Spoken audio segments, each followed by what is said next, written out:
that said that they no longer want to live with illegal immigrants, which is well within their rights. Because remember, it's the government that has a law that we're not allowed to be aiding or abetting illegal immigrants. We're not supposed to be giving them a place to stay. This is the law that government put into place. They can't turn around now and make it the community's fault when they're saying that we are implementing the law as per your instructions. You said we're not allowed to live with illegal immigrants and they must be deported. So the community is not wrong. And also, if there's refugees and asylum seekers, which I know is usually the cover-up for a lot of people who are coming into South Africa, then those refugees and asylum seekers must be the responsibility of government, not the community. Because we've been saying as much and much all along that other nations are not crazy for saying that there must be refugee camps when there's people who are refugees, because it allows them to get the services that they need to be getting in the same place together at the same time, integrating with their communities and not coming into communities where there's a shortage already of hospitals, schools, beds, pills, medications, resources, because then the burden doesn't become that of the government. It becomes the burden of this particular community that's housing them, and that is not fair. Do you feel as if the organization is being used as a scapegoat? And I ask you this because initially they had mentioned that they were fleeing due to threats and intimidation. South African officials stating that they've now discovered through the verification process that they're actually leaving on a voluntary basis, and that's the majority of them that are here. Look, I think it's easy for us to scapegoat because we're the ones at the forefront speaking on behalf of the issue. You know, so anyone who chooses to make us the xenophobia, the perfect picture of this xenophobia, already has the perfect picture, and that's Jacinta. But from what I've always said, I don't remember once advocating for violence. There's never been a time where I've advocated for cruelty. All we've ever said as much and much is that there's the laws in place in this country, and the laws need to be enforced and implemented. And when we go out there and we do operations with the police, mind you, we exercise our rights as the rights that we know. And if you can go back to all our interviews as much and much, whether talking about hospitals or clinics or access to schools, etc., it's in reference to the law.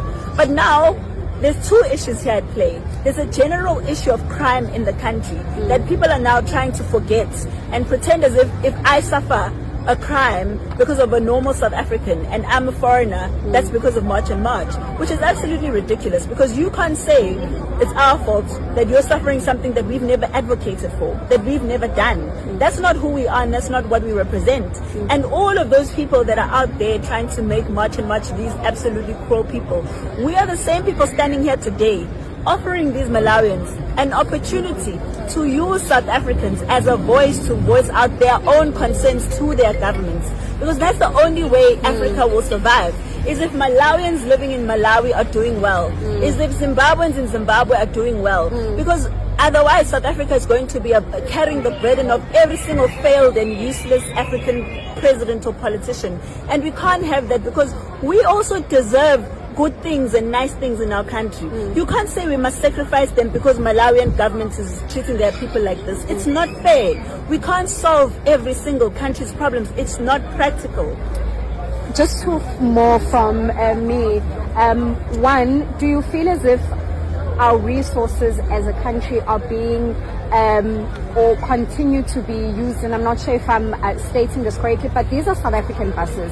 I want to get your reaction to that, and you correct me if I'm wrong with the second one. We're hearing that the buses were funded by, or the funding has been given by the Malawian government.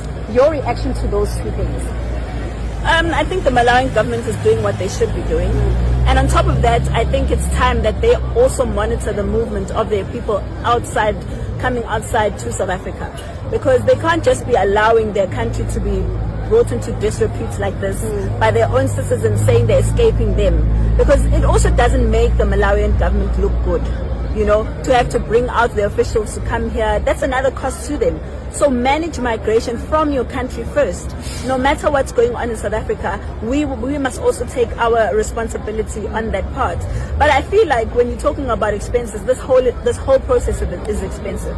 This entire process of illegal immigration is a process, is a very expensive process. And I think that really African leaders need to sit down with each other And they really need to be honest with each other instead of rolling out red carpets for themselves about the citizens of their countries.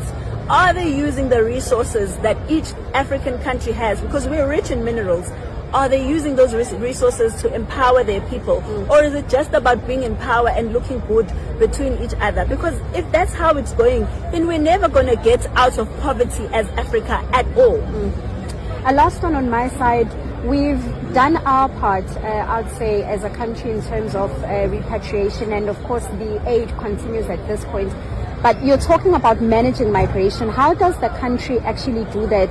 And there I'm referring to ensuring that these people that are going home don't come back illegally. I think the current process is to ensure that, because I saw from the repatriation in Nigeria, all of them were banned since they were in the country legally. And I hope that we'll apply the same here. Ban everyone who's entering the country legally, and they shouldn't be able to come back, because that is unfortunately an abuse of system. And I mean, sometimes we have the poorest of poor people in South Africa here, but the option is not to fly to another country and go and tell that country your poverty story. Your greatest responsibility as a civilian is to fix your own country. Take responsibility.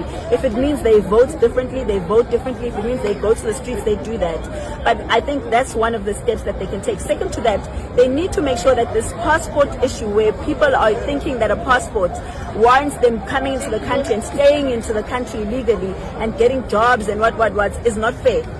We need to have an explanation of what a passport means when you're coming into another country, and when you break your passport entrance terms, how it can be detrimental to you for coming back in the future. So we need to make sure that our country's laws are respected, not just by South Africans, but also everyone that is coming into the country and staying in the country.